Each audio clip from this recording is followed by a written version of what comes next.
Pencegahan Rasuah Malaysia SPRM semalam bagi membantu siasatan kes dakwaan rasuah di Winsla Santiran. Tarikh Tren itu pada 2018. Hai, perkenalkan nama saya Marvin Jotian. Saya daripada kelas UR 65430001 dalam bidang material processing. Terimalah. Ini adalah pengenalan untuk Presiden Soeharto dekat Indonesia. Soeharto ialah Presiden Indonesia kedua yang memerintah dari tahun 1967 sehingga 1998, semasa era Orde Baru. Beliau sering dikaitkan dengan pelbagai dakwaan rasuah, kronisme, dan penyalahgunaan kuasa. Dan saya akan sertakan ringkasan kes rasuah berkenaan dengan Presiden Soeharto di Indonesia. Ringkasan kes rasuah Soeharto. Semasa pemerintahannya, keluarga dan kroni Soeharto dikatakan menguasai banyak syarikat besar, kontrak kerajaan, serta proyek ekonomi Indonesia. Selain itu, banyak laporan mendakwa berbilion dolar dana negara telah disalahguna melalui yayasan, monopoli, perniagaan, dan pemberian lesen khas kepada ahli keluarga. Seterusnya, selepas krisis Keuangan Asia pada 1997 hingga 1998, rakyat Indonesia melakukan demonstrasi besar-besaran kerana kemiskinan, inflasi, dan isu rasuah. Dan pada bulan Mei 1998, Soeharto meletakkan jawatan selepas tekanan rakyat dan politik semakin kuat. Setelah itu, kita akan beralih kepada tuduhan utama bagi Presiden Soeharto Indonesia. Antara tuduhan utama yang dikenakan bagi Presiden Soeharto ialah: yang pertama, penyalahgunaan dan dana yayasan kebajikan yang dikawal beliau. Selain itu, amalan nepotisme, memberikan kelebihan ekonomi kepada anak dan keluarganya sendiri. Akhir sekali, pengumpulan kekayaan luar biasa semasa menjadi presiden. Itu adalah 3 tuduhan utama yang dikenakan bagi Presiden Soeharto. Ini adalah nilai rasuah daripada kes Presiden Soeharto. Ini adalah nilai rasuah daripada ringkasan-ringkasan yang telah diterangkan tadi.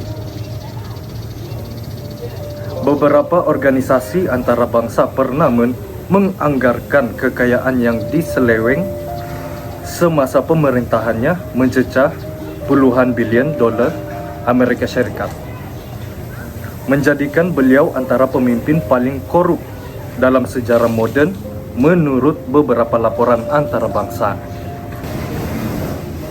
Sekarang kita akan beralih kepada kronologi penting dalam kes ini.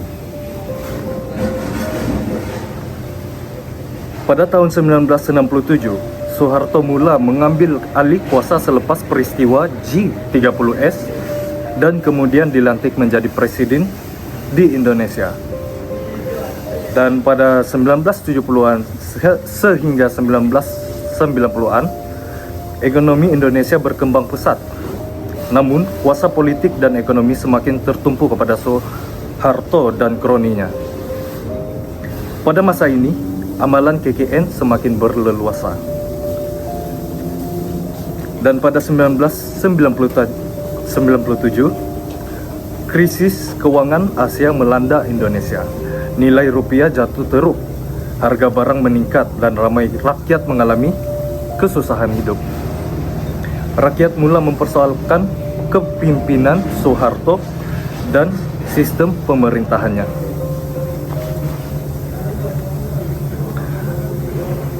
Seterusnya, pada tahun 1998,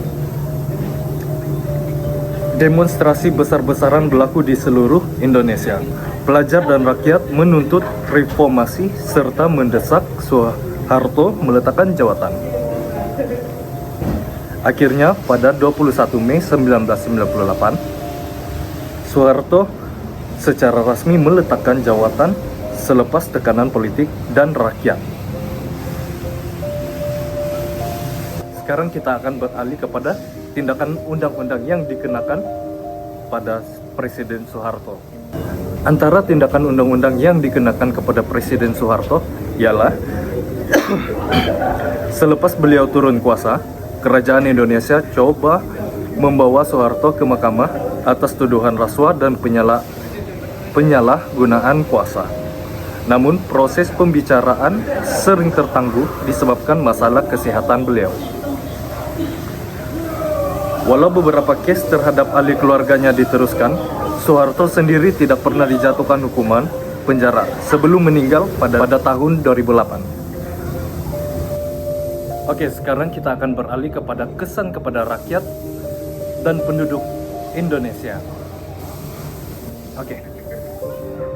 Antara kesan-kesan yang disebabkan daripada kes Presiden Soeharto, yang pertama adalah berlakunya Reformasi 1998 yang membawa perubahan besar dalam sistem politik Indonesia. Yang kedua, sistem demokrasi diperkukuhkan melalui pilihan raya yang lebih bebas dan lebih terbuka. Yang ketiga, kebebasan media dan hak rakyat semakin meningkat.